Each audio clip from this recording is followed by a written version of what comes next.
ya nos quedamos en este tema y vamos a continuar.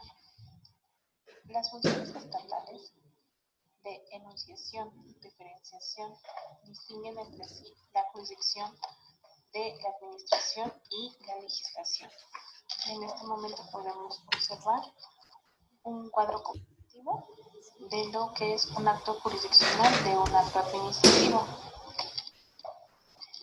El acto jurisdiccional se caracteriza por su legalidad, su rigor y su sujeción a una norma determinada. Contrario censo, el acto administrativo se caracteriza por el ámbito de discrecionalidad con la que la autoridad se desenvuelve. Eso es.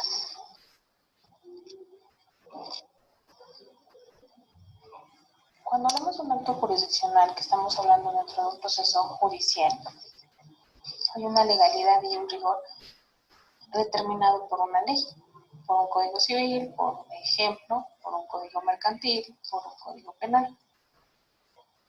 Aquí, si nos vamos a un tema penal, estamos hablando también de una discrecionalidad para no afectar ese proceso. También en un proceso civil vamos a tener ciertas acciones que se van a tener stand-by hasta la notificación. ¿Por qué? Porque no podemos avisarle a la persona o a nuestra contraparte las acciones para darle el derecho de tener más tiempo o el de crear acciones que perjudiquen el proceso. En el acto administrativo normalmente comienza como una queja, ya lo vimos también en diapositivas anteriores. Además de que en el acto administrativo normalmente las sanciones son unilaterales. ¿Por qué? Porque en el acto administrativo no siempre hay dos partes. Ejemplo, les voy a poner un ejemplo de un acto administrativo. Una persona que está obligada a hacer su declaración de bienes, pero él no la realiza, ¿qué va a pasar? Pues va a llevar un proceso, dentro de ese proceso a lo mejor esa persona tiene la opción de desahogar las pruebas porque no lo realizó y la autoridad va a resolver una sanción. Esa sanción obviamente solamente va a ser para esa persona porque no tiene una contraparte. No hay otra persona que vaya a pelear con ella o que lo esté acusando. Es un acto administrativo como tal. Lo incumples, hay una sanción.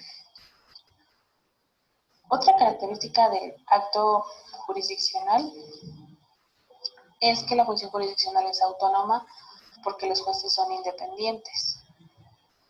Por su parte, los órganos administrativos son dependientes y no autónomos. Nosotros vemos que el acto jurisdiccional depende, y lo comentábamos también, de una situación y un ejemplo laboral. Lo que era nuestra Junta de Conciliación y Arbitraje pasó a ser un tribunal laboral para tener esta autonomía dentro directamente de nuestro poder judicial. El acto jurisdiccional también tiene un procedimiento establecido con un mínimo de garantías. Por el contrario, el acto administrativo no cuenta con un procedimiento preestablecido. Nosotros podemos observar a lo largo de las actividades que llevamos como abogados y de las situaciones que nos ha tocado vivir, que la parte administrativa y el derecho administrativo es una rama nueva del derecho. No tiene un antecedente como lo tiene, por ejemplo, nuestra materia civil, nuestra materia penal u otras materias. Si bien es cierto, el acto administrativo también se ha desenvuelto a lo largo de la historia y tiene por sí su propia historia y su propio antecedente, también es cierto que como tal no se efectuaba con esa determinación meramente de un acto administrativo, a diferencia de las otras materias. Otra situación es el acto jurisdiccional que sigue la cosa juzgada y el acto administrativo no persigue la cosa juzgada. Es como el ejemplo que les ponía de una sanción por no haber manifestado los bienes o haberlo hecho fuera de tiempo. La función jurisdiccional tiene como finalidad la restauración del orden jurídico perturbado. Nosotros lo veíamos, si hay un litigio, hay una falta de congruencia. Si hay un litigio, hay un conflicto de intereses, y ese conflicto de intereses perturba la actividad de esas personas, y no solamente de esas personas, sino de la sociedad en la que viven. ¿Cuál es la función de ese acto jurisdiccional? Bueno, la restauración de esa situación que está generando un conflicto, de darle a cada quien lo que le corresponde a través de ese proceso, que van a demostrar que le corresponde a cada quien. Y a su vez, en ese entonces y en ese sentido, bueno, proteger la armonía social. El fin último de nuestro derecho es eso, que haya una armonía social. Llámese en materia civil, si estamos hablando de un ejemplo de la familia. Si yo demando alimentos, pues hay un conflicto y hay unas personitas perjudicadas que no tienen los menores. Al yo llevar ese procedimiento y al ser indicado por un juzgador que le corresponde a cada quien, tanto a los que tienen el derecho de recibirlos como el que tiene la obligación de darlos, bueno, se está restaurando esa situación a modo de que todos vivan en armonía. Lo más parecido a la armonía y que por ende pues nos va a dar una sociedad mucho mejor. Otro punto es el fin de la función jurisdiccional, que es la tutela del derecho subjetivo. Como nosotros lo veíamos, la diferencia entre derecho objetivo y subjetivo, bueno, el fin de esta función, que ya estamos hablando de un proceso de una acción, bueno, es proteger y tutelar ese derecho que nos da o que se nos otorga como individuos. Y la finalidad de la función jurisdiccional es la realización del derecho objetivo. Si nosotros estamos diciendo que protegemos el derecho subjetivo, bueno, ¿quién nos está dando ese derecho? El derecho objetivo. ¿Qué es lo que estamos haciendo? Realizando el derecho objetivo a través de la tutela o de la custodia o de la creación de ese derecho subjetivo.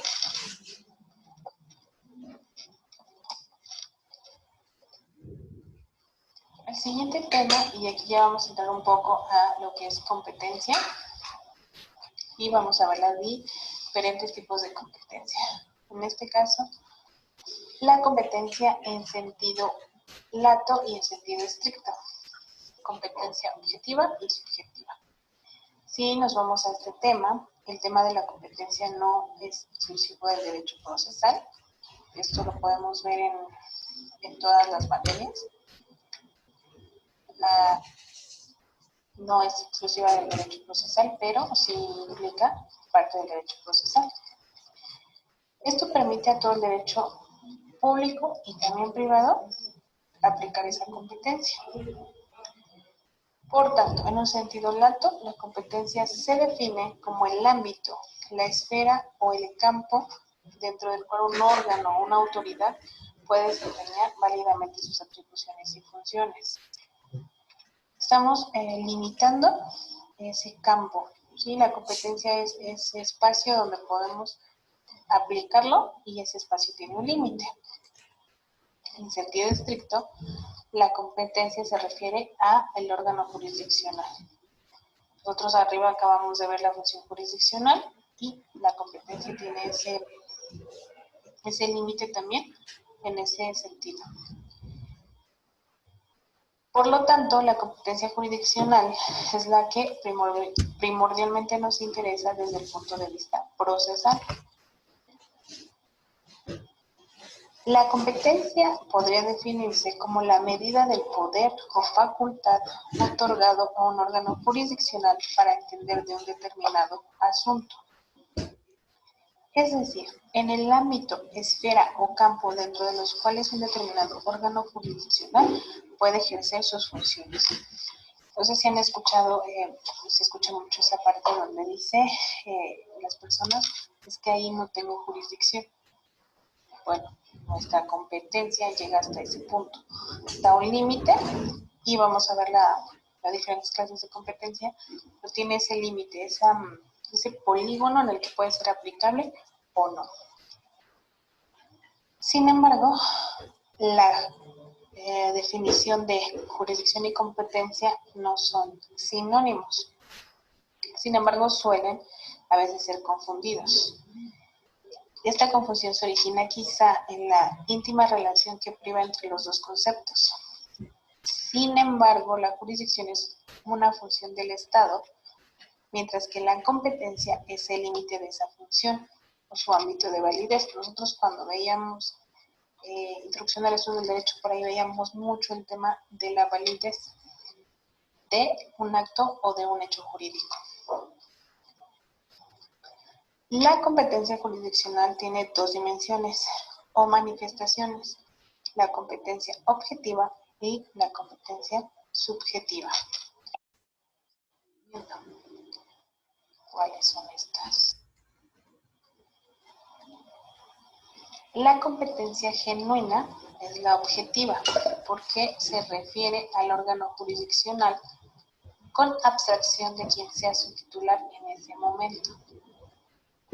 Por su parte, la competencia subjetiva no alude a dicho órgano jurisdiccional, sino a su titular, a la persona o las personas físicas encargadas del desenvolvimiento del desempeño de las funciones de ese órgano.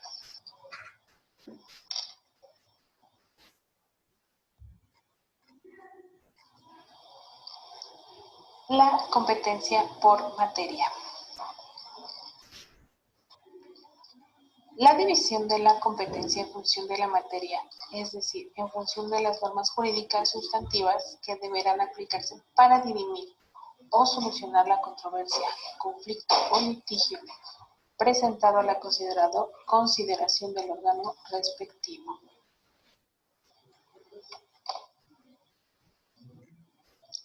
En ese criterio sobre la competencia por materia surge como consecuencia la complejidad y especialización de la vida social moderna, que entraña la necesidad de una división del trabajo jurisdiccional. Cuando los lugares son pequeños, tranquilos y movimientos sociales y económicos considerables, entonces el órgano jurisdiccional puede ser mixto y conocer tanto de las consecuencias civiles como de las penales o mercantiles en su caso. Cuando el lugar carece de una pequeña población, por el contrario, sobrepasa los límites, entonces aparece la primera especialización de los jueces, competencias referente en las diversas materias, penal, civil, mercantil y demás. De ahí que en adelante surge una serie de especializaciones judiciales, que no son otra cosa que diversos ámbitos o esferas de competencia jurisdiccional que dependen de la aparición de nuevas ramas jurídicas y de la estructura del régimen político, del lugar en donde dicha función jurisdiccional se desenvuelva. En un régimen federal como el nuestro, los órganos judiciales federales surgen frente a los órganos jurisdiccionales comunes y locales. Esto es, hablamos de un órgano federal o de un órgano estatal. Ejemplo, un código civil federal o un código civil del Estado de México, del Estado de Puebla, del Estado de Hidalgo. Por otro lado, aparecen tribunales del trabajo, administrativos, fiscales, militares, de derecho agrario, etcétera. Es el ejemplo que poníamos arriba. La demanda de la situación y la sociedad, bueno, pues hicieron que se generaran esos procesos administrativos. ¿Por qué? Porque pues ya era mucha la situación en ese carácter y habría que resolverlo. Por eso el trabajo y el actual crecimiento del proceso administrativo. En esta la división de la competencia en función de la materia podemos ver la función de las normas jurídicas sustantivas que deberíamos aplicar para dirimir o terminar o solucionar con esa controversia, conflicto o litigio, presentando a la consideración del órgano respectivo. Esto es, yo tengo una demanda de alimentos, pues por ende voy a demandarla en un juzgado civil, no así en un juzgado penal. Ahora bien, hay lugares donde se dividen y esta situación en juzgados civiles y juzgados familiares. Hay juzgados, por ejemplo, de cuantía menor que llevan todos los procedimientos de carácter civil y mercantil y hay juzgados y hay lugares donde se especializan más. Nosotros aquí en nuestro distrito judicial de Cuautitlán sí tenemos esa división. Tenemos juzgados civiles y juzgados de la familia. Si nosotros vamos a demandar una situación de alimentos, bueno, la vamos a hacer ante un juzgado de lo familiar. Sin embargo, bueno, hay pueblos o comunidades más pequeñas donde en un mismo juzgado resuelven todo, civil, mercantil, penal. Aquí, por ejemplo, nosotros en un juzgado mercantil, un asunto mercantil lo resolvemos en un juzgado civil. Hay lugares donde en un juzgado ya tiene sus propios juzgados mercantiles, ¿sí? Entonces, la competencia por materia, bueno, estamos hablando de que yo tengo un asunto, voy a ver en qué materia encuadra. Si a mí me robaron, pues obviamente tengo que ver, no lo voy a meter a un civil, lo voy a meter a un penal. Pero si lo que me hicieron fue un robo por fraude, pues no lo voy a meter a un penal, lo voy a meter a un mercantil. Entonces, la competencia por materia implica observar en qué situación nos encontramos y qué materia aplica al caso concreto que nosotros decidimos llevar o a ese conflicto de intereses que nosotros decidimos o tenemos y queremos resolver.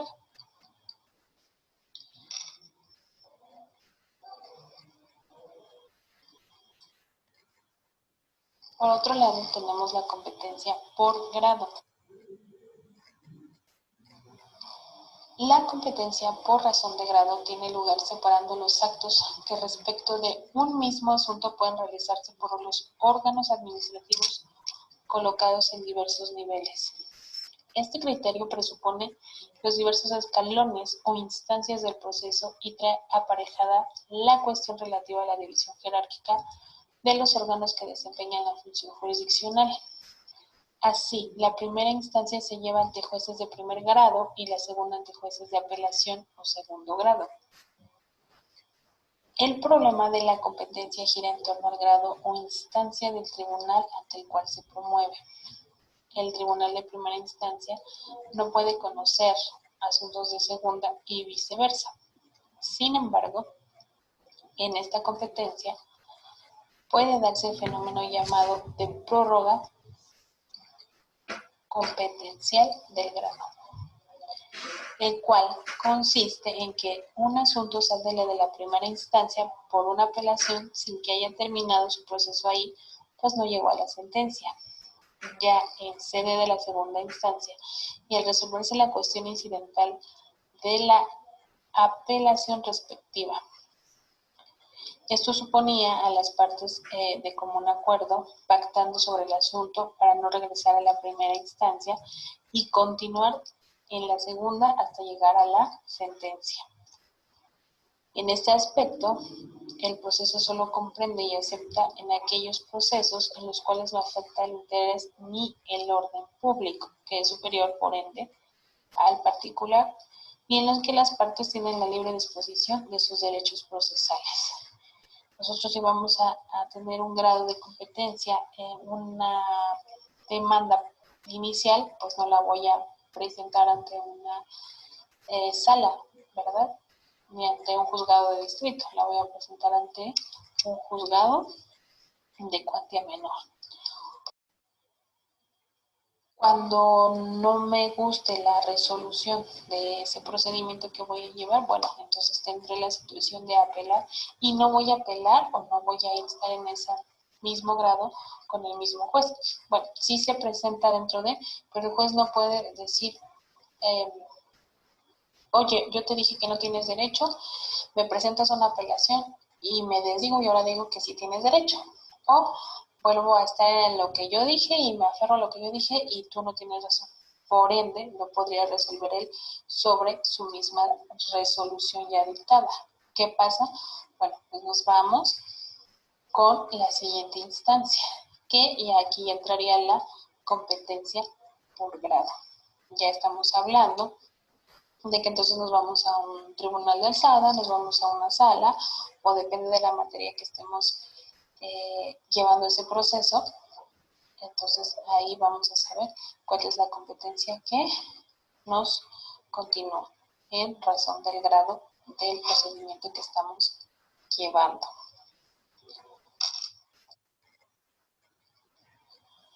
Tenemos la competencia por territorio. En este sentido, la competencia de los órganos judiciales en función del territorio implica una división geográfica del trabajo por circunstancias y factores de tipo geográfico, donde nos encontremos. También demográfico, económico y social.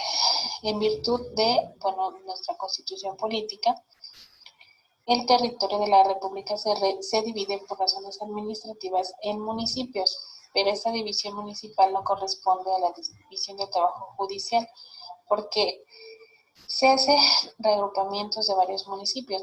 Yo les decía, aquí en el juzgado del Distrito Judicial de Cuautitlán, bueno, pues implica varios municipios. No Cuautitlán tiene su juzgado, Melchor tiene su juzgado, Tepozotlán tiene su juzgado, Teoloyucan tiene su juzgado, ¿no? Hay una división que se realiza y se llaman distritos judiciales. Esto es en todos los estados de la Federación y estas circunscripciones territoriales están fijadas en las leyes orgánicas de los poderes judiciales respectivos y reciben diversas denominaciones. No, yo les estoy diciendo aquí de un distrito judicial, pero pueden ser partidos judiciales, fracciones judiciales o, como les dije, distritos judiciales. La cabecera del partido, distrito o fracción, se encuentra situada en la población más importante según el criterio que llevó a cabo la ley orgánica y mejor comunicada del grupo de municipios que integran dicho partido, distrito o fracción. Más adelante podemos hacer una investigación de los diferentes distritos judiciales que hay en el Estado de México. Esto es que todas las leyes orgánicas de los poderes judiciales determinan con detalle el número de partidos o distritos, sus denominaciones, los municipios que comprenden esta y todo lo que tiene que ver con ese distrito judicial. Una de las primeras preguntas que nos hacemos como abogados es plantearnos sobre un asunto es ante qué tribunal lo vamos a realizar, qué juez sería el competente para conocer de este asunto. Y bueno, eso lo determinan en las reglas de nuestros diversos códigos de procedimiento. Recuerdan que cuando vimos contratos en clase del cuatrimestre pasado, yo les decía y pudimos ver en la estructura de un contrato que se determina parte del contrato y una de las últimas es que si hubiera una contradicción se demandará dentro del distrito judicial en que se haya actuado. Si yo voy a demandar un incumplimiento de contrato, tengo que ver qué competencia por territorio me compite. Es decir, el inmueble que yo voy a demandar está en Tepozotlán, pero yo vivo en el Chorocampo. ¿Y qué distrito judicial? El de Tepozotlán o el de Melchor Ocampo, en este caso, el distrito judicial de Cuautitlán o el que le corresponde a Tepozotlán. Como abogados, pues obviamente tenemos que ver qué competencia le corresponde. Si yo presento una demanda en un juzgado que no es el competente, bueno, puedo hacer un exhorto al que sí lo es, pero debo de fundar y motivar porque no lo estoy haciendo en el distrito judicial que le corresponde. También en cuanto a la competencia territorial debe decirse que existen órganos como la Suprema Corte de Justicia de la Nación, que es nuestro orden judicial más importante, y bueno, este tiene competencia sobre todo el territorio de la República. A él es como nuestra carta magna si fuera en un caso comparativo, y de ahí pues viene un orden jerárquico descendente, donde también pues ya vamos a encontrar a los órganos jurisdiccionales y vamos a ir así de los jueces, el juez de primera instancia, de segunda instancia, de cuantía menor o un juez de paz. nosotros podemos ver en ciertos lugares, en ciertos territorios donde hay jueces de cuantía menor, como les comentaba hace un momento, o un juez de paz. Nosotros también podemos ir a un municipio y encontrar lo que determina su juez de conciliación. Esto es, no impone una determinada sentencia, pero sí puedes acudir a él y llegar a un arreglo con las partes involucradas o imponer una medida administrativa. ¿Qué estamos haciendo aquí? Bueno, pues intentar resolver el conflicto antes de llegar a un proceso judicial.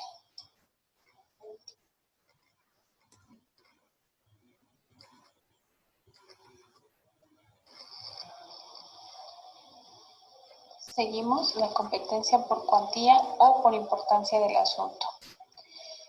Como decíamos, casi todos los sistemas judiciales se han creado órganos para conocer de asuntos de poca importancia, por llamarlo de alguna manera, como los pleitos entre vecinos o los litigios del mercado, que plantean cuestiones de poca importancia económica y de otra índole, lo que llamaríamos comúnmente un chisme o un arreglo común entre varias personas. También es característico de estos tribunales que sus procedimientos no se sometan a formalidades rígidas ni a trámites dilatados y complicados. El ejemplo que yo les ponía de un juez conciliador en un municipio, aquí se procura que el proceso sea rápido y barato. ¿Por qué? Porque no estás contratando un abogado ni estás sacando 10,000 copias. El proceso es más ágil. En muchos casos, el juez actúa como un amigo, como un mediador, y se comporta como un juez de equidad de derecho.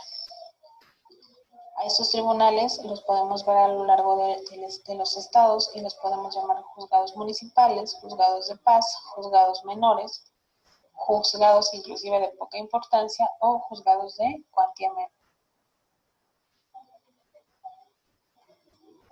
Anteriormente en la Ciudad de México, la regla en materia civil de los juicios contenciosos que versaban sobre la propiedad o demás derechos reales sobre bienes inmuebles ubicados dentro de su jurisdicción y que tengan valor de hasta 1,000 días de salario mínimo generales en lo que hoy es la Ciudad de México y en los demás negocios de la jurisdicción contenciosa, común o concurrente cuyo monto no exceda de 1,000 días de salario mínimo general, esto a excepción de los interdictos y de los asuntos de competencia familiar, se resolvían dentro de un juzgado de paz. Esto también es y era para quitarle de alguna manera la carga laboral o la carga procesal a los juzgados.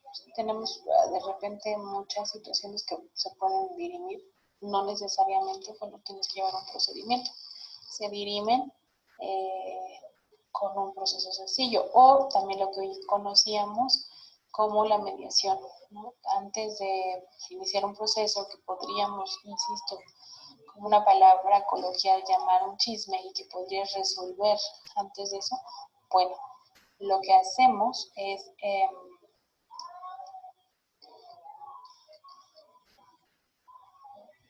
terminarlo ahí, terminar ese chisme, por llamarlo de alguna manera, en una situación de mediación.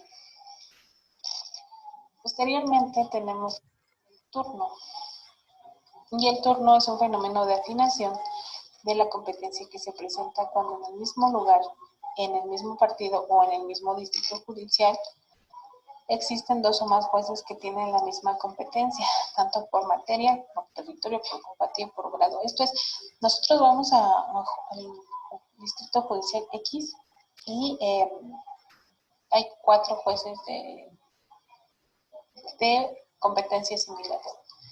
Por eso no sé si los que han litigado tienen la oportunidad. Me tocó con el sexto familiar, el octavo familiar, el turno, bueno, llevan una instrucción de uno cada quien y se van saltando los turnos para que, bueno, todos tengan la misma carga de trabajo y todos